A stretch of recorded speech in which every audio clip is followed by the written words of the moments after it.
চলো বসন্ত যাওয়ার আগে, শীত যাওয়ার আগে আমার কাছে শেষ ফুল দেখাই, ঠিক আছে? এইগুলোতে তো এখনো কুড়ি আসছে, সবাই যে ডাল শক্ত হয়েছে, কুড়ি আসছে, এগুলো তো আসবে আর একটু পরে, ঠিক আছে? আর ডাল, এই ডালি এটা আমার সাদা হবে, পুরো ধবধবে সাদা হবে।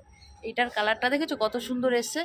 ফুলটা ফুটতে এখনো সময় লাগবে। এই তো বলছিলে এই ফুলটাকে কুড়িটা কেটে দিই, এটাকে তুলে দিই, এই তো না না, আমি বলছিলে। বলছিলাম গাছটা আরো একটু লম্বা করবো, সেই জন্য ভাবছিলাম যে এই কুড়িটাকে কেটে দিই। সময় পার হয়ে যাচ্ছে, তুমি বড় করে কি করবে?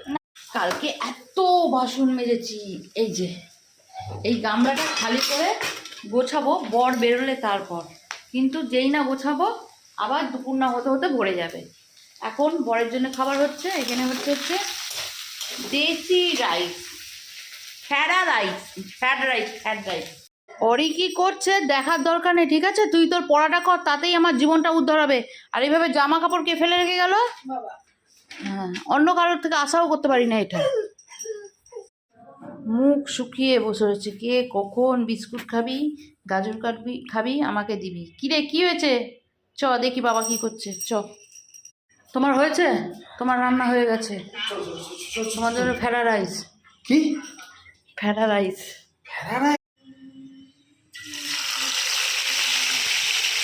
কি বসে খাওয়ার মতন আমি চেয়ার দিইনি? হ্যাঁ, ওখানটা বসো, দাঁড়িয়ে খেতে নেই, বসো না। অনুষ্ঠান বাড়িতে তো দাঁড়িয়েই খাই। বেকার কথা, এদের সাথে না এই জন্য তক্ক করে কথা বলতে নেই, বেকার শুধু মতো কথা বলে। একটা কথা বলছি কানে দিচ্ছি না, তোমাকে বসতে বলছি তো। ছেলেদের জন্য মাছ ভাজা রেখেছি, কারণ ছেলেরা এই মাছটা না তরকারিতে দিলে খেতে পারে না।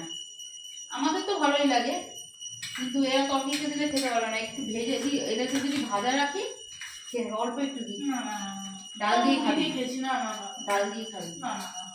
আর একটা নিরামিষ তরকারি করেছি, আমার বর কেটে দিয়েছে নিরামিষের সবজির তরকারি। ওর না কোনো জ্ঞান বলতে কিছু নেই যে কোন সবজিটার সাথে কোন কমিউনিকেশনটা দিলে ভালো লাগবে। ও যা খুশি বিট, গাজর, সিম, বরবটি সব কেটে দিয়েছে, তরকারিটা সেই চেয়ে চেয়ে রয়েছে, ছেলেগুলো খেতে চাইছে না। তা যাই হোক, সব বিকেলবেলা রুটি দিয়ে হয়ে যাবে। আর তার সাথে এই ফ্যাসা মাছটার তরকারি দেবো ওদেরকে একটু করে, কারণ ওই যে বললাম ওরা এই মাছটা তরকারিটা খাবে না, ওরা শুধু তরকারিটা খাবে আর এই ডাল দিয়ে খাবে।